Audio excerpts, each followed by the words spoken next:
Dear students, in this lecture we have to study about the moment of inertia as an analogous quantity for the mass. मतलब हम यहाँ पे ये study करने वाले हैं कि मोमेंट ऑफ इनर्शिया किस तरह से एनालॉगस क्वांटिटी होता है मास के। तो इस पॉइंट को डिस्कस करने से पहले हमको कुछ बेसिक इन्फॉर्मेशन होना चाहिए, कुछ बेसिक कॉन्सेप्ट्स क्लियर होना चाहिए जिससे हम इसको स्टडी कर सकें। तो यहाँ पे हमको ट्रांसलेशनल मोशन, रोटेशनल मोशन और रिजिड बॉडी मालूम रहना चाहिए। ट्रांसलेशनल मोशन हम किसको कहते हैं?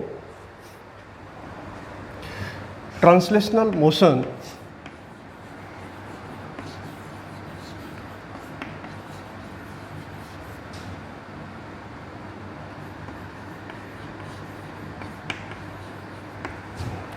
Translational motion is of two types. इसमें एक तो होता है रेक्टिलिनियर ट्रांसलेशनल मोशन,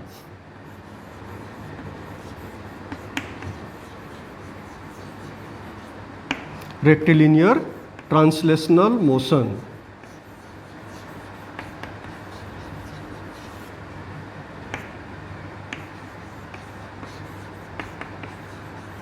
मान लीजिए कोई बॉडी है जो इस तरह से मोशन परफॉर्म कर रहा है, जैसे मान लीजिए यही एक बॉडी है, इसकी ये इनिशियल पोजीशन है और ये बॉडी कुछ टाइम में यहाँ पहुँच जाती है, मतलब इस स्ट्रेट पाथ से होते हुए मूव करती है। तो आप यहाँ देख रहे हैं कि इसके हर एक पार्टिकल्स इक्वल टाइम में इक्वल डिस्टेंस ट्रेवल करते हैं और सेम पाथ स्ट्रेट पाथ से ट्रेवल कर रहे हैं। मतलब स्ट्रेट पाथ से यह अपने डिस्टेंस को ट्रेवल कर रहे हैं, मतलब पाथ ऑफ डिस्प्लेसमेंट जो है वह स्ट्रेट है, स्ट्रेट पाथ से ट्रेवल कर रहे हैं। तो इस तरह के मोशन को हम क्या कहेंगे? रेक्टिलिनियर ट्रांसलेशनल मोशन कहेंगे। अगर ऐसे ही कोई ऑब्जेक्ट ऐसे मूव करते हुए जाता है,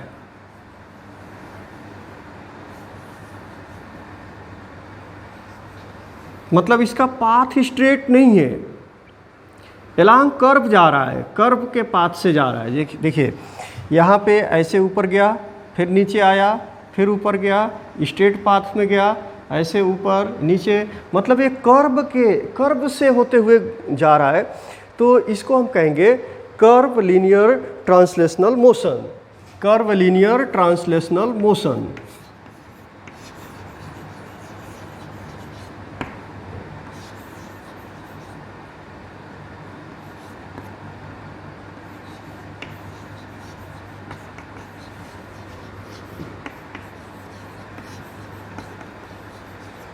इसके बाद हम बात करेंगे रोटेशनल मोशन का। रोटेशनल मोशन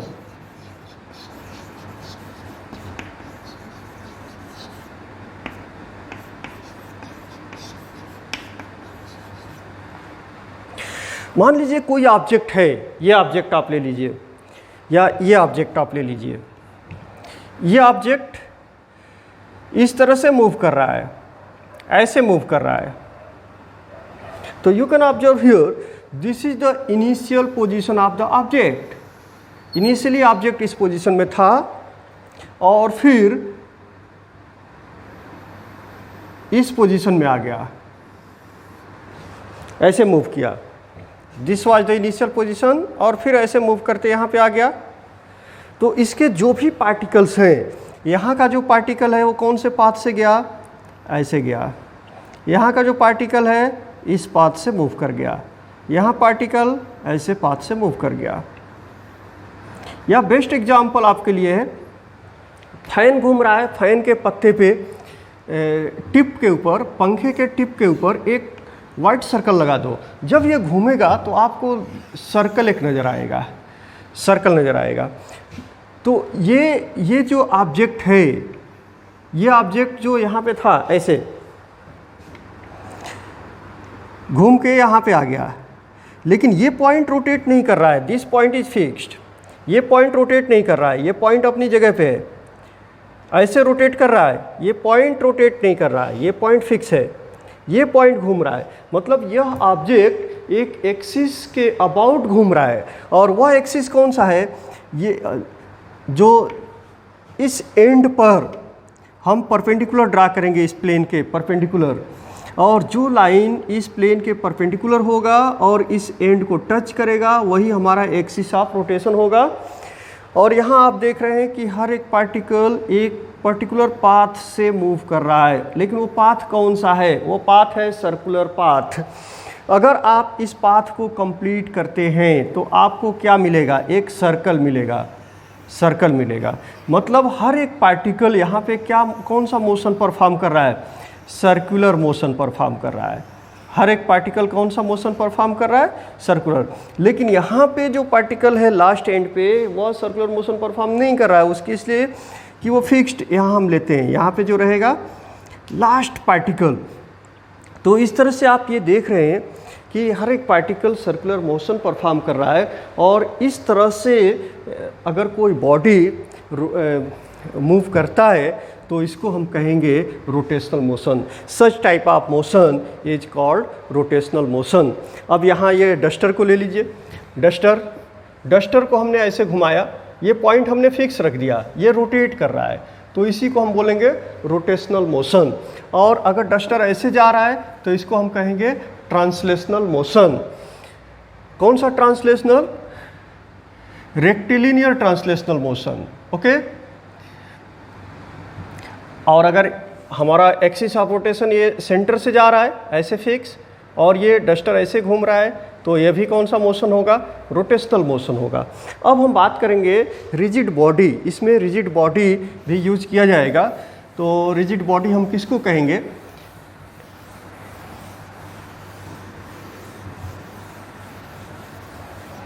11th स्टैंडर्ड में आपने पढ़ा है रिजिड बॉडी क्या होता है। तो पहले मैं एक सिंपल डेफिनेशन लिख देता हूँ रिजिड बॉडी का।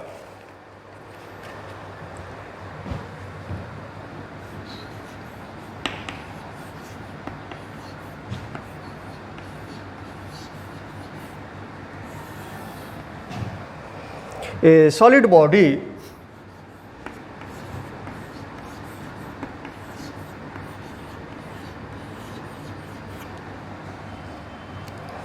in which deformation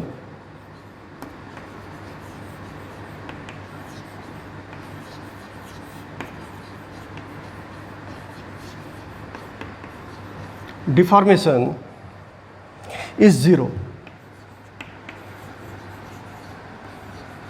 or so small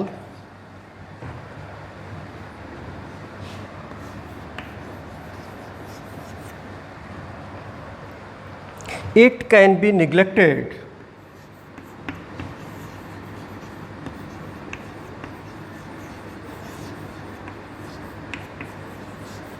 ऐसे बॉडी को हम रिजिड बॉडी कहते हैं। डिफॉर्मेशन का मतलब ये हुआ किसी बॉडी पर अगर आप फोर्स अप्लाई करते हैं, एक्सटर्नल फोर्स, और बॉडी के शेप डायमेंशन में चेंज आ जाता है, तब्दीली आ जाती है, तो ऐसे बॉडी को हम रिजिड बॉडी नहीं कहेंगे। लेकिन कौन से बॉडी को हम रिजिड बॉडी कहेंगे, अगर किसी बॉडी के ऊपर हम एक्सटर्नल फोर्स अप्लाई करते हैं और उस एक्सटर्नल फोर्स की वजह से उस बॉडी के अंदर कोई डिफॉर्मेशन आता नहीं है, मतलब बॉडी के अंदर जो पार्टिकल्स हैं वो अपने पोजीशन को मेंटेन रखते हैं, उनके बीच कोई चेंज नहीं आता है, मतलब उसके अंदर डिफॉर्मेशन जीरो होता है, या इतना स्मॉल डिफॉर्मेशन होता है जिसको हम निगलेक्ट कर सकें, तो ऐसे बॉडी को हम रिजिड बॉडी कहेंगे।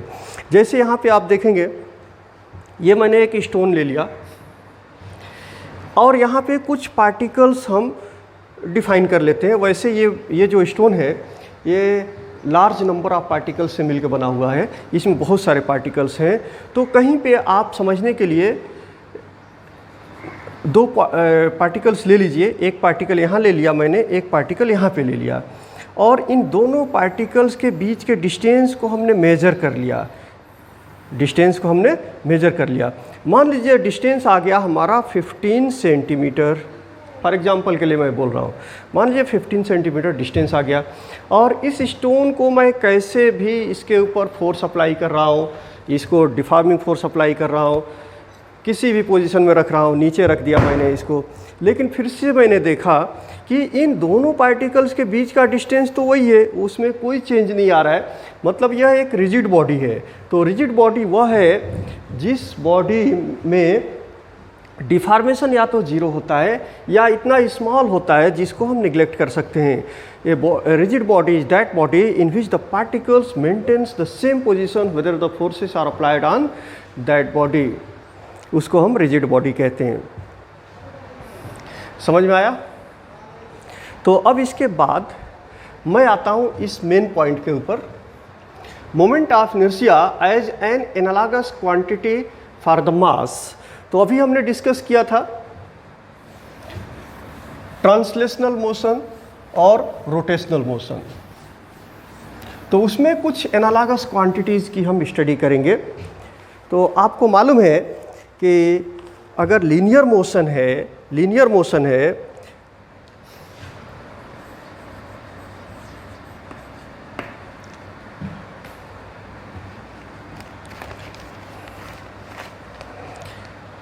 ट्रांसलेशनल हम इसको बोल सकते हैं, ट्रांसलेशनल और रोटेशनल दो ले लेते हैं।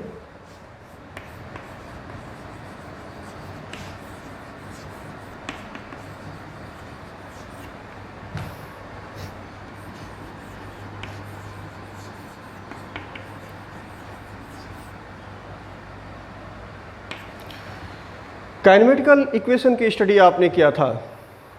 लीनियर मोशन के लिए जो लीनियर डिस्प्लेसमेंट होता है वो उसमें हमने s लिया था, s is the linear displacement, और उसको हम किस में मेजर करते हैं, SI यूनिट होता है मीटर। लेकिन यही चीज़ अगर रोटेशनल मोशन हो रहा है तो वहाँ एंगुलर डिस्प्लेसमेंट होता है, यहाँ लीनियर डिस्प्लेसमेंट होता है और यहाँ एंगुलर डिस्प्लेसमेंट होता है, और एंगुलर डिस्प्लेसमेंट को हम थीटा से रिप्रेजेंट करते हैं और उसका SI यूनिट होता है रेडियन। ऐसे ही लीनियर वेलोसिटी को हम v से रिप्रेजेंट करते हैं, जबकि एंगुलर वेलोसिटी को ओमेगा से रिप्रेजेंट करते हैं। ऐसे ही लीनियर एक्सेलरेशन, जिसमें रेडियल भी होता है, ट्रांसलेशनल भी होता है, लेकिन जनरली मैंने लिखा linear acceleration, that is a से रिप्रेजेंट करते हैं, और एंगुलर एक्सेलरेशन को अल्फा से रिप्रेजेंट करते हैं। लीनियर फोर्स को हम f से रिप्रेजेंट करते हैं, और टार्क जो कि रोटेशनल मोशन में फोर्स के जगह पे काम करता है उसको हम टाउ से रिप्रेजेंट करते हैं, इसको हम बोलते हैं टार्क। लीनियर मोमेंटम p जो कि m और v के बराबर प्रोडक्ट के बराबर होता है, that is m into v, और एंगुलर मोमेंटम l होता है जो कि आपने पढ़ा है, that is equal to I omega. Okay, तो linear displacement is a analogous quantity with the angular displacement. Linear velocity is a analogous quantity with the angular velocity. Linear acceleration is a analogous quantity with the angular acceleration. Linear force is a analogous quantity with the torque tau. Linear momentum is analogous quantity with the angular momentum. ठीक वैसे ही मास कौन से quantity का analogous होता है, ये हमको यहाँ पे निकालना है। मास किस क्वांटिटी के एनालॉगस होगा in case of rotational motion. मान लीजिए कि ट्रांसलेशनल मोशन हो रहा है, उसमें हमने मास ले लिया, तो रोटेशनल मोशन में यह कौन से क्वांटिटी के एनालॉगस होगा वो यहाँ पे हम डिस्कस करेंगे। इससे पहले मैं कुछ मास और इसके एनालॉगस क्वांटिटी के बारे में फर्दर कुछ मैं डिस्कशन कर लेता हूँ, बाद में मैं एक्सप्रेशन के ऊपर आ जाऊँगा। जैसे मान लीजिए कि यह एक ऑब्जेक्ट है जिसका मास m है। अगर हम इसको डिस्प्लेस करना चाहते हैं तो हमको कुछ एफर्ट करना पड़ेगा, मतलब मुझे फोर्स लगाना पड़ेगा। ओके, और मैंने इसके ऊपर फोर्स लगाया F is equal to m into a. जो हमने फोर्स लगाया, अगर मास छोटा है, कम है, तो हमें कम फोर्स अप्लाई करना पड़ेगा, और अगर मास बड़ा है तो उस पर इतना ही एक्सेलरेशन प्रोड्यूस करने के लिए, जैसे मान लीजिए कि 1 kg का मास है, 1 kg, और हम इसमें एक्सेलरेशन प्रोड्यूस करना चाहते हैं 5 मीटर पर सेकेंड स्क्वायर, एक कांस्टेंट वैल्यू, तो हमको कितना फोर्स लगाना पड़ेगा। अब अगर हमारा मास 20 kg का हो गया और इतना ही एक्सेलरेशन प्रोड्यूस करना चाहते हैं, तो क्या हमको उतना ही मास लगाना पड़ेगा? बिल्कुल नहीं, मास हमें ज़्यादा एफोर्ट करना पड़ेगा। हमारा मास बढ़ गया, इसलिए हमारा एफोर्ट बढ़ जाएगा उसको एक्सेलरेशन प्रोड्यूस करने के लिए, मतलब फोर्स ज़्यादा लगाना पड़ेगा। अब सेम चीज़ हम देखेंगे कि रोटेशनल मोशन में क्या होता है।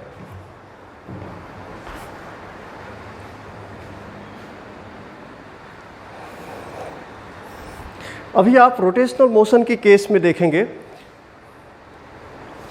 यहाँ पे ये जो ऑब्जेक्ट है, ये डोर, ये कौन सा मोशन परफॉर्म कर रहा है? रोटेशनल मोशन परफॉर्म कर रहा है। And what is the axis of rotation? यहाँ पे ये एक्सिस ऑफ रोटेशन है जहाँ पे स्क्रू लगाया गया है, ये है एक्सिस ऑफ रोटेशन। तो इस एक्सिस ऑफ रोटेशन के अबाउट ये डोर रोटेट कर रहा है। अब यहाँ पे आप ये देखेंगे, हैंडल हमने यहाँ पे फिक्स कर दिया, यहाँ पे हैंडल फिक्स करेंगे, यहाँ पे करेंगे, यहाँ पे, ये मैंने बहुत सारे ऑप्शन दिया। ओके, 1 2 3 4 5 6 7 8। तो हमारा हैंडल यहाँ लगना चाहिए, यहाँ लगना चाहिए, यहाँ लगना चाहिए, कहाँ पे लगना चाहिए? सपोज दैट हमने हैंडल यहाँ पे लगाया, ऐसा आपने कभी नहीं देखा होगा कि हैंडल यहाँ बिल्कुल स्क्रू के पास लगा हो। क्यों नहीं? इसलिए जबकि मास तो फिक्स है, इस दरवाजे का मास फिक्स है और यही डोर रोटेशनल मोशन परफॉर्म कर रहा है, मास इज ए फिक्स। तो जो एफोर्ट है वो ये फोर्स के फॉर्म में, टार्क यहाँ मैं अप्लाई कर रहा हूँ, टार्क, और इस टार्क की वजह से ये डोर ओपन हो रहा है और क्लोज हो रहा है। लेकिन अगर हमारा हैंडल यहाँ पे है तो आप ये देखेंगे कि एक्सिस ऑफ रोटेशन से ये डिस्टेंस बनेगा, मास फिक्स रहेगा, बहुत आसानी से हम अपने डोर को खोल सकते हैं। अगर हमारा हैंडल यहाँ पे है, मतलब हम टार्क यहाँ अप्लाई कर रहे हैं, तो हमें ज़रा ज़्यादा एफोर्ट लगाना पड़ेगा। अगर हमारा टार्क यहाँ पे काम कर रहा है तो हमें ज़्यादा टार्क लगाना पड़ेगा। ऐसे ही अगर हमारा हैंडल यहाँ पे है, मतलब हम टार्क यहाँ लगाना चाहते हैं, तो हमें ज़्यादा एफोर्ट करना पड़ेगा, ज़्यादा टार्क अप्लाई करना पड़ेगा। मतलब कि एक चीज़ क्लियर है यहाँ पे कि मास के अलावा कोई एक अलग भी क्वांटिटी है जो एफर्ट को डिसाइड कर रहा है। वो क्वांटिटी कौन सा है? वो है डिस्टेंस। कौन सा डिस्टेंस? एक्सिस ऑफ रोटेशन से डिस्टेंस, यह भी यहाँ इन्वॉल्व है। तो रोटेशनल मोशन में मास के अलावा जो क्वांटिटी इन्वॉल्व है वह है distance, that is a perpendicular distance from the axis of rotation to the point at which the torque is applied.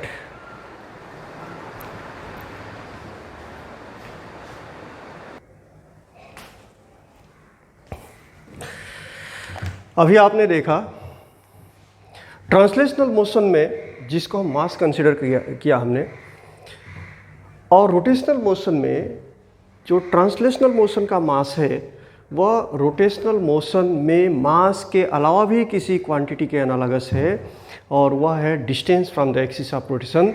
तो हम यहाँ पे एग्जैक्ट रिलेशन फाइंड करेंगे कि मास जो एनालॉगस होगा वह जो रोटेशनल मोशन में मास और डिस्टेंस है, तो मास और डिस्टेंस के बीच क्या रिलेशन होगा, ये एक्सप्रेशन के जरिए हम फाइंड आउट करेंगे। Now let us consider a rigid body. The body is consist of n number of particles of masses m1, m2, m3 up to mn। हमने मान लिया एक रिजिड बॉडी ले लिया, और यह rigid body n number of particles जो कि m1, m2, m3 up to mn है से बना हुआ है। The body is rotating about an axis passing through this point. यह एक्सिस ऑफ रोटेशन है, यह रिजिड बॉडी इस एक्सिस ऑफ रोटेशन के अबाउट रोटेट कर रहा है with constant angular velocity omega. Angular velocity constant है और कितना है? ओमेगा है। Body is consist of n number of particles of masses m1, m2, m3 up to mn, and the respective distances of the particles from the axis of rotation is r1, r2, r3, r4, r5, rn। मतलब m1 particle का axis of rotation से perpendicular distance कितना है, r1 है। m2 का कितना distance है, r2, m3 का r3 और mn का rn।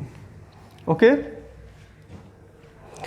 तो यहाँ पे सबसे पहले हम क्या फाइंड करेंगे, आप ये देख रहे हो कि जब ये बॉडी ऐसे रोटेट करेगा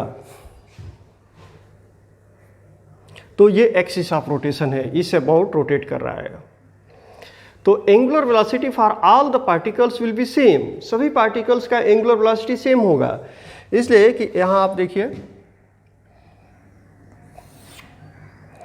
एक पार्टिकल है जो स्मॉलर डिस्टेंस पे है, एक पार्टिकल ज़रा ज़्यादा डिस्टेंस पे है, और ये ऐसे रोटेट कर रहा है, तो ये ऐसे सर्कल में घूमेगा, ये ऐसे सर्कल में घूमेगा। ये जितने टाइम में एक रिवॉल्यूशन कंप्लीट करेगा उतने ही टाइम में ये भी एक रिवॉल्यूशन कंप्लीट करेगा। अगर कोई पार्टिकल यहाँ पे है तो उतने ही टाइम में ये भी एक रिवॉल्यूशन कंप्लीट करेगा। अगर कोई पार्टिकल यहाँ पे है तो उतने ही टाइम में ये भी रिवॉल्यूशन कंप्लीट करेगा। मतलब कि एंगुलर वेलोसिटी जो है हर एक पार्टिकल की सेम है, लेकिन लीनियर वेलोसिटी सेम नहीं होगी। आप देख सकते हैं यहाँ जो पार्टिकल है, नाउ लुक हियर, ये बॉडी ऐसे रोटेट कर रहा है, ओके, ऐसे रोटेट कर रहा है, ऐसे देखेंगे, मैंने डायग्राम निकाल लिया, या इस एक्सिस के अबाउट ये बॉडी रोटेट कर रहा है ऐसे।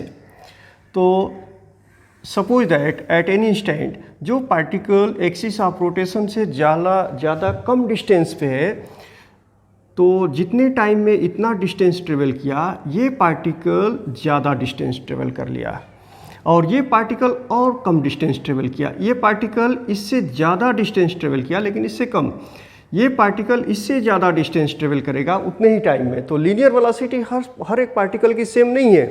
तो लीनियर वेलोसिटी, अगर पार्टिकल का डिस्टेंस एक्सिस ऑफ रोटेशन से ज़्यादा है तो उस पार्टिकल की लीनियर वेलोसिटी ज़्यादा होगी, लेकिन एंगुलर वेलोसिटी हर एक पार्टिकल की कांस्टेंट रहेगी, सेम रहेगी। ओके, तो अब हम rotational kinetic energy find out करेंगे हर एक पार्टिकल के लिए। इससे पहले लीनियर वेलोसिटी और एंगुलर वेलोसिटी के बीच रिलेशन फाइंड आउट करेंगे। एंगुलर वेलोसिटी तो सबकी सेम है। Linear velocity of first particle of mass m1 is v1, linear velocity of second particle of mass m2 is v2, suppose that linear velocity of third particle of mass m3 is v3, और linear velocity of nth particle of mass mn is vn। You know that v is equal to r omega, v is equal to r omega, ये general expression होता है relation between the linear velocity and angular velocity, v is equal to r omega. Okay, तो linear velocity of first particle of mass m1, v1 कितना हो जाएगा, v1 is equal to, इसका axis of rotation से distance कितना है, r1 है, तो दिस विल बी r1, और एंगुलर वेलोसिटी तो कांस्टेंट है, दैट इज ओमेगा। इसी तरह सेकेंड पार्टिकल की लीनियर वेलोसिटी v2 हो जाएगी, और v2 is equal to r2 omega. इसी तरह से v3 कितना हो जाएगा, r3 ओमेगा, और जो nth पार्टिकल है उसकी लीनियर वेलोसिटी होगी vn, और vn is equal to rn omega. ये रिलेशन हो गया लीनियर वेलोसिटी और एंगुलर वेलोसिटी के बीच for different particles of a body which is performing a rotational motion here. अब हम फाइंड करेंगे यहाँ पे translational kinetic energy of different particles, translational kinetic energy of different particles of the body. Okay, translational kinetic energy,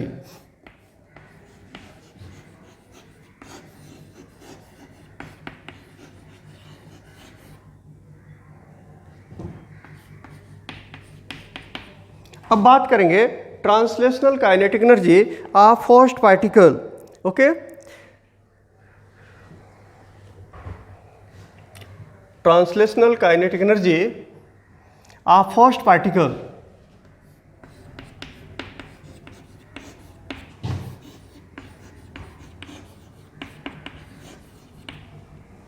that is kinetic energy of first particle, that is Ke1 is equal to, you know that kinetic energy का formula होता है half mv square. Mass of first particle कितना है, m1 है। Linear velocity first particle कितना है, v1 है। तो therefore kinetic energy of first particle is half m1 v1 square. ऐसे ही काइनेटिक एनर्जी हम फाइंड करेंगे सेकेंड पार्टिकल के लिए, for second particle is equal to half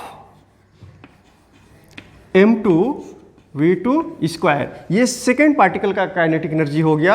ये जो पार्टिकल है इसका डिस्टेंस r2 है, इसकी लीनियर वेलोसिटी कितनी होगी यहाँ पे, v2 हो, तो हाफ m2 v2 स्क्वायर। ऐसे ही kinetic energy of third particle, इसको हम लिखेंगे Ke3 is equal to half m3 v3 square. और कुल कितने पार्टिकल्स हैं, n पार्टिकल हमने एज्यूम किया है, तो nth पार्टिकल की काइनेटिक एनर्जी होगी, kinetic energy of nth particle is equal to 1/2 mn vn square. अब हमने सभी पार्टिकल्स की काइनेटिक एनर्जी फाइंड आउट कर लिया।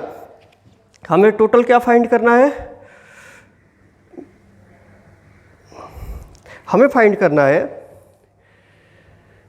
Rotational kinetic energy, okay. तो रोटेशनल काइनेटिक एनर्जी आप बॉडी फाइंड करना है।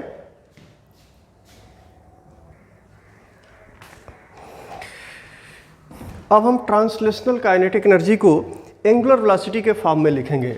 You know that v is equal to R omega, ये एक्सप्रेशन मैंने पहले ही लिखा था, are omega.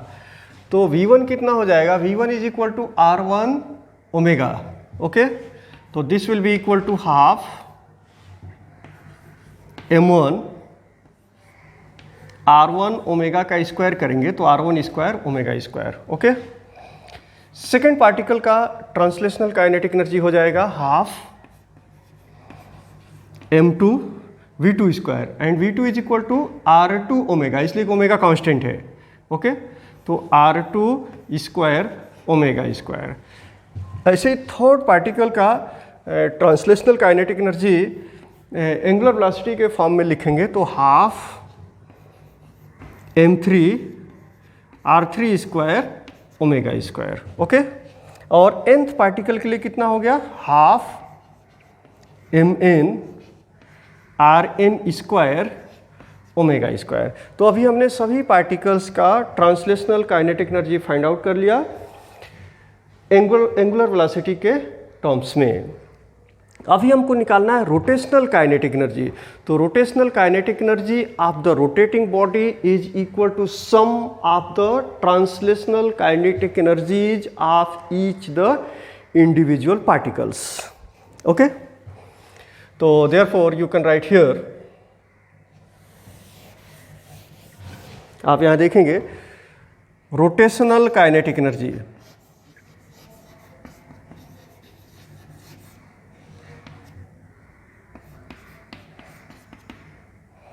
Rotational kinetic energy of the body is equal to कितना होगा, sum of kinetic energies of each individual particles. तो देयरफॉर फर्स्ट पार्टिकल का कितना हो गया, half m1 r1 square omega square plus second particle half m2 r2 square omega square. ऐसे ही third particle के लिए लिखेंगे that will be half m3 r3 square omega square. और finally because there are n number of particles therefore the rotational translational kinetic energy of nth particle is half mn rn square omega square. अब सबका सम कर लेंगे। तो सम करने के बाद क्या मिलेगा हमको, देखते हैं। दिस इज इक्वल टू, अब यहां पे कुछ कॉमन दिख रहा है, हाफ कॉमन दिख रहा है, ओमेगा को हम कॉमन ले रहे हैं, तो ब्रैकेट लगा लेंगे और ब्रैकेट में होगा m1 r1 square plus m2 r2 square plus m3 r3 square plus up to mn rn square. Okay, तो रोटेशनल काइनेटिक एनर्जी हमको मिल गया। This is equal to 1/2, omega को हमने कॉमन लिया था और ब्रैकेट में आ गया m1 r1 square plus m2 r2 square plus up to mn rn square. Okay, आपने 11th में पढ़ा था मोमेंट ऑफ इनर्शिया, और मोमेंट ऑफ इनर्शिया क्या होता है मैं थोड़ा सा यहाँ पे एक्सप्लेन करता हूँ। जैसे मान लीजिए कि कोई बॉडी है जिसका मास है m, और यह बॉडी किसी एक्सिस ऑफ रोटेशन के अबाउट, किसी एक्सिस के अबाउट घूम रहा है, और इस एक्सिस से इस मास का जो परपेंडिकुलर डिस्टेंस है वह है r। ओके, मास कितना है? मास है m, और एक्सिस ऑफ रोटेशन से जिसके अबाउट घूम रहा है वहाँ से इसका परपेंडिकुलर डिस्टेंस कितना बनता है? r बनता है। तो इस मास का मोमेंट ऑफ इनर्शिया होगा mr स्क्वायर, मतलब मोमेंट ऑफ इनर्शिया उस मास के और एक्सिस ऑफ रोटेशन से परपेंडिकुलर डिस्टेंस के स्क्वायर के प्रोडक्ट के बराबर होता है। Moment of inertia is equal to product of the mass of the body and square of the perpendicular distance from the axis of rotation, उसी को हम बोलते हैं मोमेंट ऑफ इनर्शिया। और इसका एसआई यूनिट क्या होता है? मास का एसआई यूनिट होता है केजी और आर का मीटर, तो R square KG metre square इसका एसआई यूनिट होता है। तो सेम यही कॉन्सेप्ट यहाँ पे है, लेकिन यहाँ पे आप क्या देख रहे हैं? एन नंबर ऑफ पार्टिकल्स हैं। कितने पार्टिकल्स हैं? N number of particles. तो पहले पार्टिकल का मोमेंट ऑफ इनर्शिया कितना होगा? यह पार्टिकल एक्सिस ऑफ रोटेशन से रोटेट कर रहा है और डिस्टेंस कितना है एक्सिस ऑफ रोटेशन से? r1 है, और पार्टिकल का मास है m1। तो फर्स्ट पार्टिकल का मोमेंट ऑफ इनर्शिया कितना हो जाएगा? m1 r1 स्क्वायर, सेकेंड का m2 r2 स्क्वायर, थर्ड का m3 r3 स्क्वायर, फोर्थ का m4 r4 स्क्वायर, और n नंबर ऑफ पार्टिकल्स हैं तो डॉट डॉट डॉट करके हम nth पार्टिकल लिखेंगे, और nth पार्टिकल होगा mn rn स्क्वायर, और इन सब का जब हम सम कर देंगे वही मोमेंट ऑफ इनर्शिया होगा इस होल बॉडी का जो इस एक्सिस ऑफ रोटेशन के अबाउट रोटेट कर रहा है। ओके, तो मोमेंट ऑफ इनर्शिया वही है। तो देयरफॉर, और मोमेंट ऑफ इनर्शिया का सिंबल आपने दिया होगा, वो 11th स्टैंडर्ड में आपने देखा होगा कि मोमेंट ऑफ इनर्शिया का सिंबल हम आई देते हैं, और this is equal to m r square. तो m मास है और r क्या है? डिस्टेंस है उस पार्टिकल का या उस बॉडी का एक्सिस ऑफ रोटेशन से। तो therefore you can write here this is equal to 1/2 omega, और ब्रैकेट में हमने ले लिया sigma mi ri square. i varies from 1 to n, i की वैल्यू 1 से n तक है, और इसी को हम क्या बोलेंगे? Moment of inertia. mi ri square, i varies from 1 to n, this is called moment of inertia. तो therefore this will be equal to 1/2 I omega. Translational kinetic energy मिल, sorry rotational kinetic energy.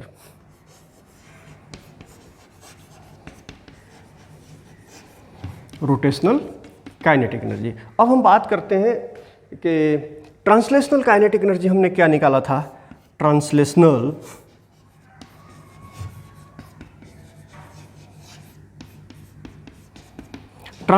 Kinetic energy half m v square. तो आप यहाँ देख रहे हैं half तो दोनों जगह है, यहाँ ओमेगा है। मैंने पहले ही कहा था कि एंगुलर वेलोसिटी होता है रोटेशनल मोशन में और लीनियर वेलोसिटी होता है ट्रांसलेशनल मोशन में। तो linear velocity is analogous to angular velocity, but mass is analogous to moment of inertia. Mass is analogous to moment of inertia, और मोमेंट ऑफ इनर्शिया प्रोडक्ट होता है mass और square of the distance के axis of rotation से। तो मैं फिर से वो पहले एग्जांपल पे जाता हूँ। दरवाजे का हैंडल साइड में क्यों लगा है? इसलिए साइड में जब लगा है तो आर बढ़ जाएगा, इंक्रीज करेगा। मास तो कांस्टेंट रहेगा, आर इंक्रीज करेगा, मतलब कि एम आर स्क्वायर इंक्रीज करेगा और हमको कम अफोर्ड करना पड़ेगा। हमारा टार्क स्मॉल रहेगा तभी भी हम उसको खोल सकते हैं, बंद कर सकते हैं। लेकिन अगर हम आर को डिक्रीज कर दें और जहाँ पे स्क्रू लगा है वहाँ पे हैंडल लगा देंगे तो हमें बहुत ज़्यादा ताकत लगानी पड़ेगी कंपैरेटिवली, और उतना डिस्प्लेसमेंट आसानी से नहीं कर पाएंगे। तो ये रीज़न है। और जहाँ तक सवाल है एनालॉगस क्वांटिटी का, तो in case of linear motion mass, in case of rotational motion moment of inertia, mass is analogous with the moment of inertia.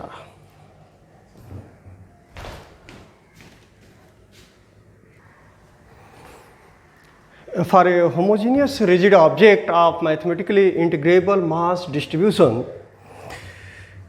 moment of inertia you can determine by using this formula, I is equal to integral of r square dm। मतलब कोई ऐसा object है जो continuous distribution, homogeneous distribution of masses से बना है। तो जैसे मान लीजिए कि ये रिजिड बॉडी है और ये एक्सिस ऑफ रोटेशन पास करता है, एक्सिस ऑफ रोटेशन यहाँ से। तो ये मान लीजिए n नंबर ऑफ पार्टिकल से बना है, तो एक पार्टिकल का मास हम एज्यूम कर लेंगे dm, और उस पार्टिकल का एक्सिस ऑफ रोटेशन से डिस्टेंस ले लेंगे और ये फार्मूला यूज करेंगे, इंटीग्रेट कर लेंगे और पूरे बॉडी का मोमेंट ऑफ इनर्शिया फाइंड कर लेंगे।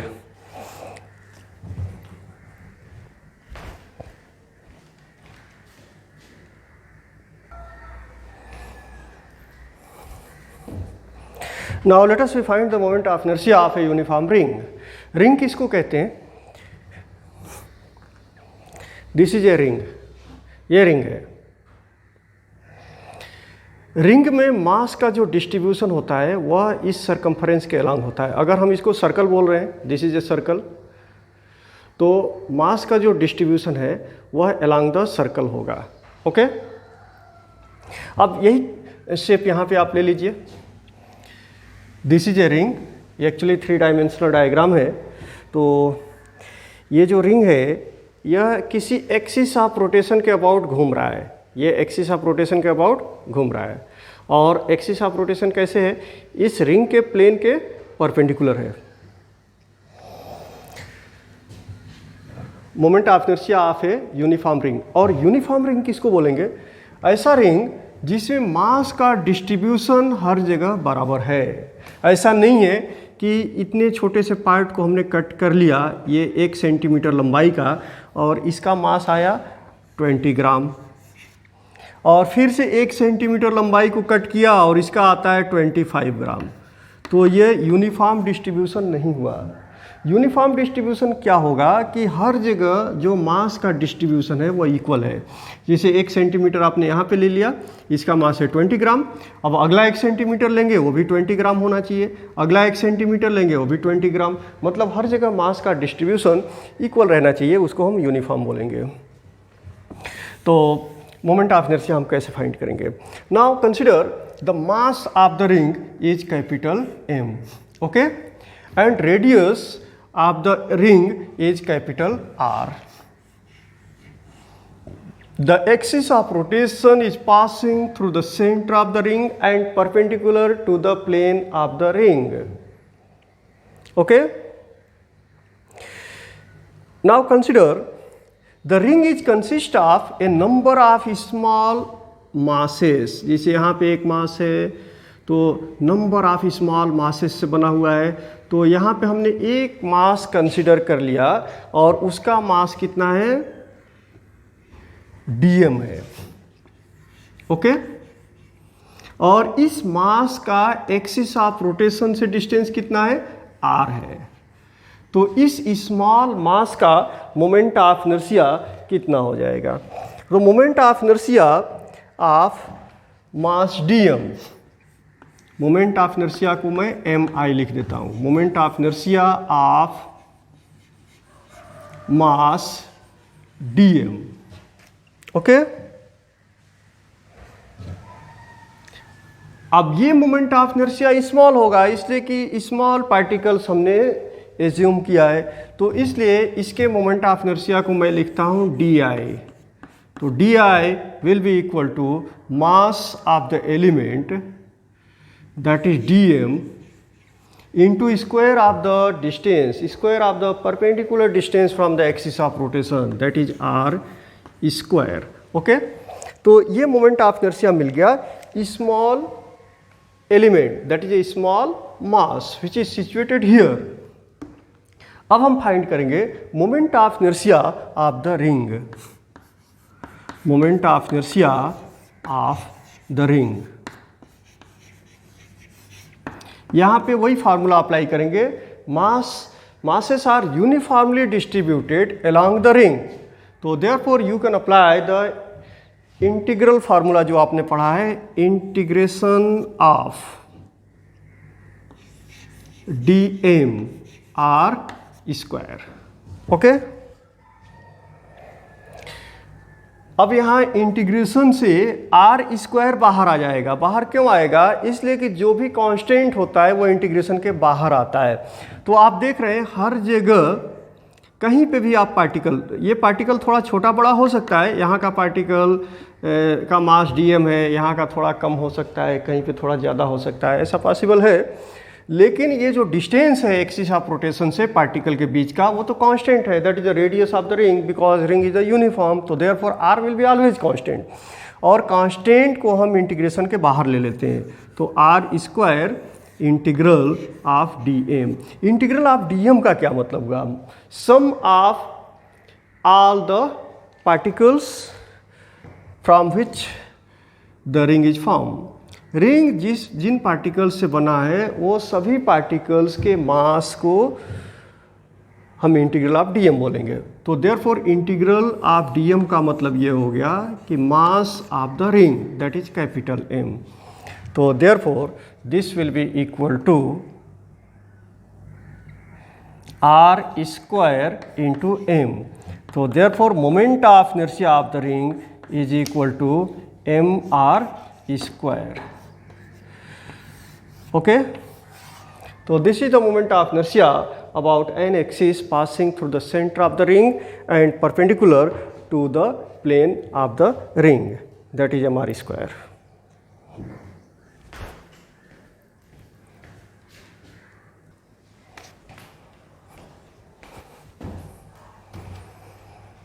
अब हम फाइंड करेंगे moment of inertia of a uniform disc.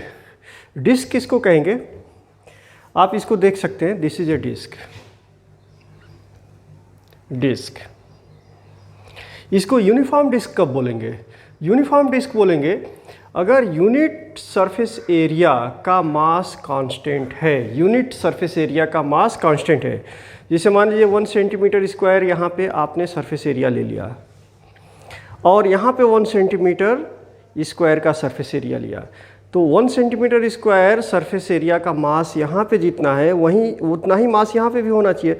मतलब हर जगह सरफेस डेंसिटी कांस्टेंट होनी चाहिए, मास पर यूनिट सरफेस एरिया क्या होनी चाहिए? कांस्टेंट होनी चाहिए। अगर ऐसा है तो उस डिस्क को हम क्या बोलेंगे? Uniform disc. यहाँ हमें फाइंड क्या करना है? मोमेंट ऑफ इनर्शिया फाइंड करना है डिस्क का, ऐसे डिस्क का जो यूनिफॉर्म है। और किस एक्सिस का अबाउट फाइंड करना है? About an axis passing through its centre and perpendicular to its plane. मतलब इस एक्सिस के अबाउट हमको फाइंड करना है, इस एक्सिस के अबाउट। यहाँ पे देख सकते हैं एक्सिस ऑफ रोटेशन हमारा सेंटर से पास करेगा और ये डिस्क कैसे रोटेट करेगा? इस तरह से रोटेट करेगा। ओके, हमारा डिस्क ऐसे रोटेट करेगा, इसको ऐसे देख सकते हैं। The disc is rotating like this। So let me find the moment of inertia in such case। Now suppose that a disk, mass of the disk is capital M and radius of the disk is capital R. तो moment of inertia find करने के लिए हमको ये assume करना पड़ेगा, एक small particle लेना पड़ेगा और उस स्मॉल पार्टिकल का मोमेंट ऑफ इनर्शिया फाइंड करेंगे और उसके बाद से पूरे डिस्क का मोमेंट ऑफ इनर्शिया फाइंड कर सकते हैं। तो यहाँ पे आप देख सकते हैं कि हमारा एक्सिस ऑफ रोटेशन यहाँ से पास कर रहा है, तो इस पे ए नंबर ऑफ कॉन्सेंट्रिक रिंग्स आप ड्रा कीजिए, नंबर ऑफ कॉन्सेंट्रिक रिंग्स। तो ये बहुत सारे रिंग से बना हुआ है और अगर हम एक रिंग को एक पार्टिकल मान लेते हैं तो एक रिंग का मोमेंट ऑफ इनर्शिया फाइंड कर लेंगे और उसके बाद से पूरे डिस्क का मोमेंट ऑफ इनर्शिया फाइंड कर लेंगे। तो वैसा ही हमने किया है। ये हमारा डिस्क है और इसमें हमने एक रिंग कंसिडर कर लिया है और उस रिंग का रेडियस है स्मॉल आर और उसकी थिकनेस बहुत स्मॉल है, वेरी स्मॉल। और थिकनेस ऑफ द डिस्क कितनी है, विड्थ जिसको बोल सकते हैं आप, विड्थ कितनी है, dr है, ओके dr। और ये इतना कम है कि रेडियस जो हमने r लिया है वो हर जगह यूनिफॉर्म रहेगा, ओके। तो सबसे पहले हम रिंग का मोमेंट ऑफ इनर्शिया फाइंड करेंगे और उसके बाद से पूरे डिस्क का मोमेंट ऑफ इनर्शिया फाइंड कर लेंगे। तो नाउ यहाँ पे एक टर्म हमने यूज किया, सरफेस डेंसिटी।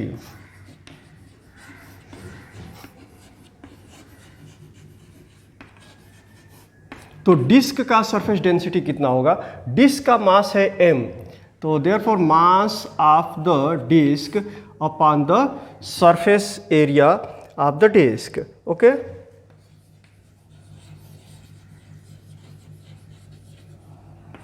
मास कितना है, कैपिटल M, और सरफेस एरिया कितना होगा, रेडियस r है, तो सर्कल का सरफेस कितना होता है, सरफेस का एरिया पाई आर स्क्वायर, तो therefore pi R square, okay.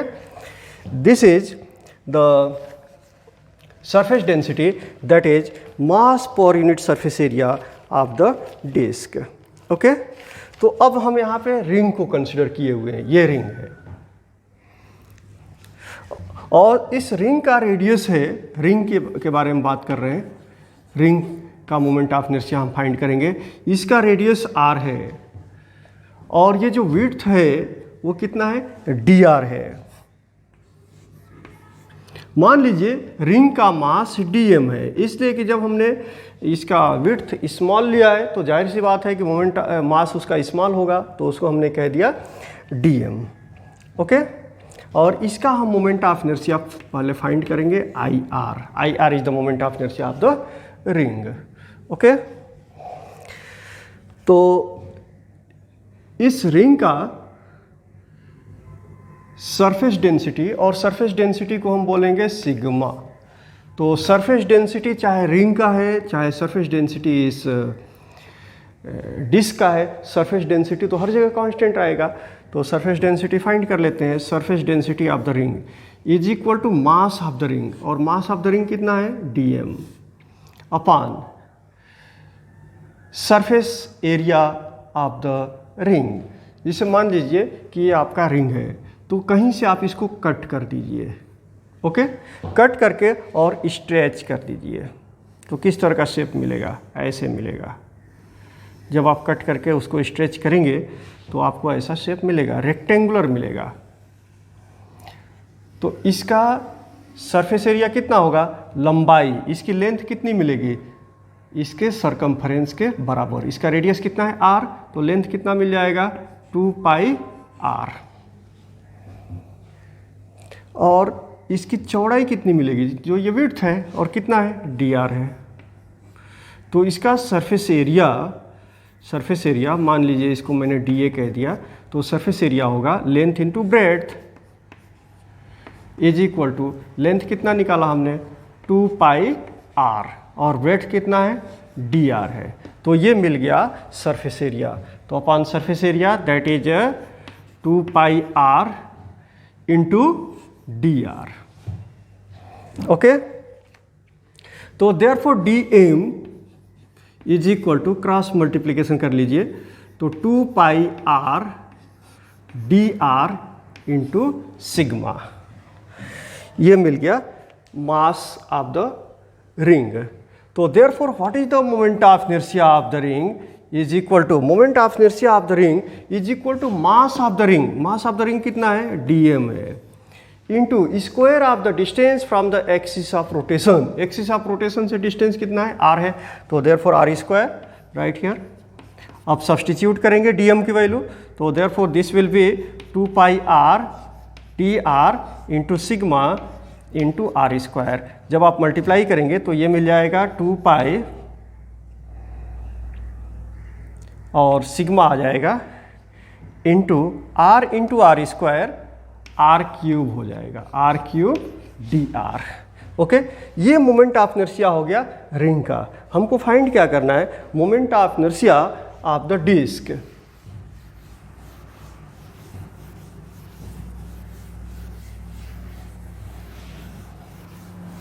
तो therefore moment of inertia of the disk, इसको मैंने ले लिया I. तो therefore I is equal to, integrate कर देंगे इसको, integral of 2 pi into sigma into R cube into D R. Okay, लेकिन यहाँ पे हमको लिमिट ऑफ इंटीग्रेशन रखना होगा. क्यों रखना होगा, इसलिए कि जो रिंग बन रहे हैं सबकी रेडियस तो सेम नहीं है. जैसे यहाँ पे ये एक्सिस ऑफ रोटेशन है, तो जस्ट जो एक्सिस ऑफ रोटेशन के पास रिंग बनेगा उसका रेडियस बहुत कम होगा, और वैसे बाहर जाते जाते जाएंगे आपके रिंग का रेडियस इंक्रीज करता जाएगा. तो जो एक्सिस ऑफ रोटेशन पे रिंग है उसका रेडियस 0 है, और जो लास्ट में है जैसे यहाँ का जो रिंग है उसका रेडियस 0 रहेगा, और जो रिंग यहाँ पे बनेगा उसका रेडियस हाईएस्ट रहेगा. मतलब radius of the ring varies from 0 to r. सबसे छोटे रिंग का रेडियस 0 होगा और सबसे बड़े रिंग का रेडियस r होगा. तो ये लिमिट ऑफ इंटीग्रेशन रख के और इंटीग्रेट कर देंगे. Therefore this is equal to, यहाँ पे भी कुछ कांस्टेंट टर्म्स हैं, 2 कांस्टेंट है, पाई कांस्टेंट है, सिग्मा कांस्टेंट है. इसको हम बाहर ले लेंगे, 2 pi into sigma and integration of R cube into D R. Limit of integration from 0 to r. अब इसको हम इंटीग्रेट कर देंगे, तो therefore this will be equal to 2 pi into sigma, और इसको जस्ट वैसे ही आप इंटीग्रेट करेंगे x to the power n dx. जब आप इंटीग्रेट करते हैं तो this will be equal to x to the power n plus 1 upon n plus 1. यहाँ पे क्या है, x के जगह पे r है और n के जगह पे 3 है, मतलब r टू द पावर 3 है. तो इसको जब आप इंटीग्रेट करेंगे तो ये क्या हो जाएगा, r का पावर 3 प्लस 1 अपॉन 3 प्लस 1, मतलब r का पावर 4 हो जाएगा divided by 4, r to the power 4 by 4. Okay, और limit of integration 0 to r. अब लिमिट हम सब्सटीट्यूट करेंगे, लिमिट ऑफ इंटीग्रेशन.